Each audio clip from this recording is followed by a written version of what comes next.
According to the Small Business Development Center Network website, as of 2008, there were 30,000 assisted living facilities with 1 million residents.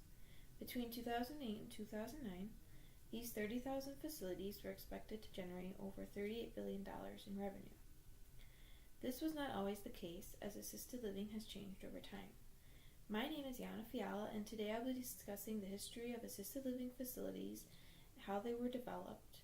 Assisted living was first established and has been developed over time to facilitate the elderly population's needs. From personal experience, I know that sometimes it can be difficult for families to decide whether in-home care, an assisted living facility, or a nursing home is the best option for their elderly family member. I am going to discuss why assisted living was first developed, what options there were before the assisted living concept was developed, and lastly, what assisted living is today. So assisted living was developed to give families another option to take care of their family elders. The first option was nursing home. The first problem with a nursing home was elder abuse, and families didn't want their elderly family members experiencing that. Another problem was that some elders did not need 24-hour care, they only needed little assistance. As assisted living developed, the cost of taking care of family members became more manageable for families. Also, nursing homes can be twice as expensive. Before assisted living, the other option families had was in-home care by a caregiver or family member. This too can be stressful on the family member if that family member is the caregiver. The cost of in-home care can start off being inexpensive compared to a nursing home. At first, nursing home and in-home care were the only two options. Also, the level of care might increase for the elderly. The physical and mental strain of the caregiver within the family can also become too much. With family members having in-home care, it can cause the family members to start missing work because of appointments and things like that. Now that we have talked about why assisted living facilities were developed, let's move on to understand when and how assisted living facilities were established. They were first developed in the late 1970s, and it had three major shifts. The first part occurred between 1970 and 1985. According to Carol Marak from assistedfacilities.org, motivated by distaste of nursing home care, a shift occurred in senior housing. The establishment of assisted living facilities was first developed by Dr. Karen Brown Wilson. Her mother, Jessie Richardson, felt that elders that were in the same situation as she was in a nursing home should have more options at their disposal.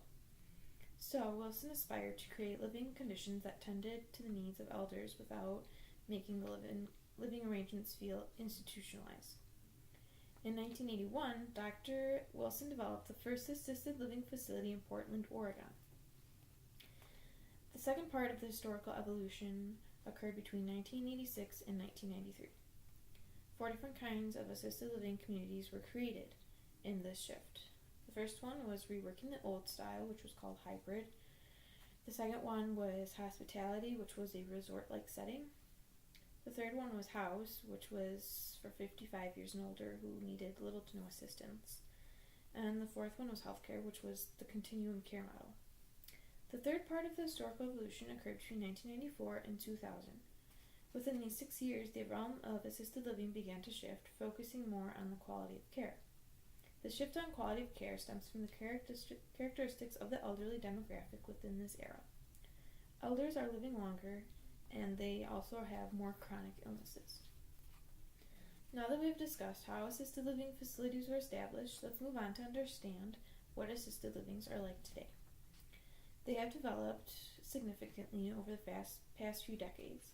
Assisted living facilities have grown tremendously from the time when the first assisted living was established. According to the National Center for Assisted Living, in 2010 there were 31,000 communities nationwide with a capacity of 971,900 individuals. Today, assisted living facilities are the preferred place that elders want to live. And here's a graph showing how many people live in assisted livings. And as you can see, from 2007 to 2009, The red one is the assisted living. It declined, but then it started to rise slowly, and in 2010, assisted living was where most elders were living. The first assisted living established in Portland took approximately 5 years for it to have medical staff 24/7, and by that time they also had activities for the residents. Today, assisted living facilities offer a wide variety of services. Today, they offer 24-hour supervision, 3 meals per day, laundry service, bathing, housekeeping, toileting, getting dressed, and many more services. There are also 3 types of assisted living. The first one is dementia and memory care. The second one is continuing care retirement communities. And the third one is independent living, which is little to no assistance, but they do still offer housekeeping, laundry, and meals, which are additional costs. Even though assisted living has changed over time, the objective has remained the same: to fulfill the specific level of need that the elderly needs. Today we have discussed the history of assisted living facilities, the different types of facilities, and what they are today. Knowing all this information may be beneficial to you in the future when thinking about a family member.